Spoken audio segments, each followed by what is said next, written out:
বাংলার ছবি দেখে এবার বাংলাদেশের ছবি দেখুন। চিন্ময় কৃষ্ণ প্রভুকে জেলে ভরে দেওয়ার পর বাংলাদেশের বিচার ব্যবস্থা কার্যত ধূলিসাৎ হয়ে গেছে।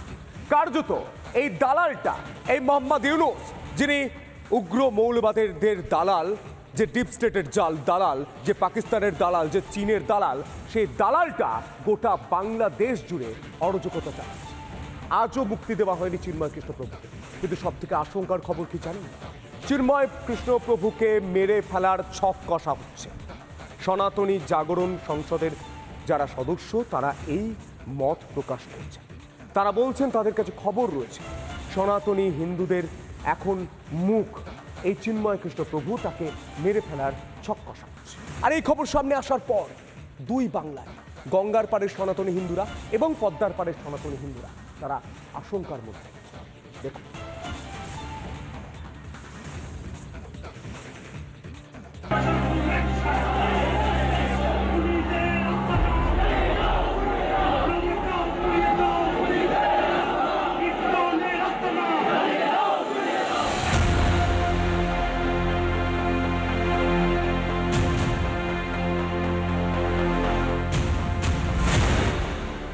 বিচারের নামে প্রহসন চলছে ইউনূসের বাংলাদেশে।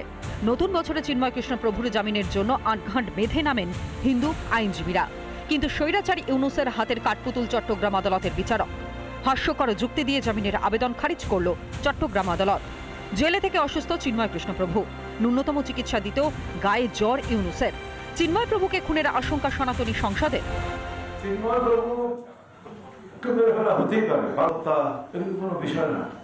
এখন হয়তো করতে পারছে না, সারা বিশ্ব তাকিয়ে আছে, বাট এই ভয় আমরাও করছি। বৃহস্পতিবার কলকাতা প্রেস ক্লাবের সাংবাদিক বৈঠক থেকে বাংলাদেশে হিন্দুদের ওপর অত্যাচার ও চিন্ময় কৃষ্ণ প্রভুর গ্রেফতারি নিয়ে গর্জন সনাতনী সংসদের। বাংলাদেশকে জেহাদি মুক্ত করতে দৃঢ় প্রতিজ্ঞ তারা। চিন্ময় কৃষ্ণ দাস প্রভু যে জামিন হলো না, আর আন্তর্জাতিক ট্রাইব্যুনালে বা আন্তর্জাতিক আদালতে আমাদের যে কাজ করার কথা, আমরা ইউরোপ দেশ এবং সকলে মিলে একটা টিম গঠন করা হচ্ছে। হাসিনা সরকারের পতনের পর থেকে পদ্মাপাড়ে হিন্দু বিলোপের নগ্ন খেলায় মত্ত উগ্র কট্টরপন্থীরা। ওপারে অত্যাচারের বিরুদ্ধে হিন্দুদের একজোট করেছিলেন চিন্ময় কৃষ্ণ প্রভু, আর তাতেই ভয়ে বুক কাঁপছে ইউনূসের। বাংলাদেশ আর বাঙালিদের নেই।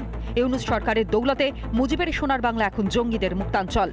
বাংলাদেশকে যে একটা জঙ্গি রাষ্ট্রে পরিণত করার জন্য যে একটা মহল জেগে উঠেছে, সেই মহলটা আমেরিকাতেও তারা 15 জন আমেরিকানকে খুন করেছেন। আর এই জঙ্গিদের মুক্তাঞ্চলে চলছে হিন্দু নিধন। দাঁতে দাঁত চেপে জন্মভূমি আঁকড়ে লড়াই চালিয়ে যাচ্ছেন সনাতনীরা। কিন্তু সব জেনেও চোখ কান বন্ধ রেখে অন্ধের মতো সরকার চালাচ্ছে মোহাম্মদ ইউনূস। ভারত সরকার সহ বিশ্বের অন্যান্য দেশকে আমরা রিকোয়েস্ট করি জাতিসংঘের শান্তিরক্ষা বাহিনী যেন বাংলাদেশে পাঠায়। উপজেলার কথাটা ঠিক ওইভাবে না, আমরা রেস্ট্রিক্টেড জোন করতে পারি বা প্রোটেক্টেড জোন করতে পারি। প্রোটেক্টেড জোন আমরা বলছি ওই এলাকার প্রশাসনটা পুরা হিন্দু হবে। কলকাতার সনাতনী সংসদের সাংবাদিক বৈঠকে সামিল দেশ বিদেশের মানবাধিকার কর্মীরা, আর সকলেরই দৃপ্ত কণ্ঠে একই দাবি চিন্ময় কৃষ্ণ প্রভুর জামিন ও হিন্দুদের সুরক্ষা। মৌলবাদীদের নিধনযোগ্য মাতিয়ে বাংলাদেশকে নিজের হাতের মুঠোয় রাখার দিবাস্বপ্নই ইউনূসের পতনের মূল কারণ। খোলা চোখে স্বপ্ন দেখতে দেখতেই গদি ছাড়তে হবে ইউনূসকে। রিপাবলিক বাংলা। নানা ধরনের কন্টেন্ট দেখার জন্য লাইক করুন, শেয়ার করুন আমাদের ফেসবুক পেজ, সাবস্ক্রাইব করুন আমাদের ইউটিউব চ্যানেল। পাশাপাশি অন্যান্য ব্রেকিং নিউজের জন্য অবশ্যই চোখ রাখুন রিপাবলিক বাংলায়।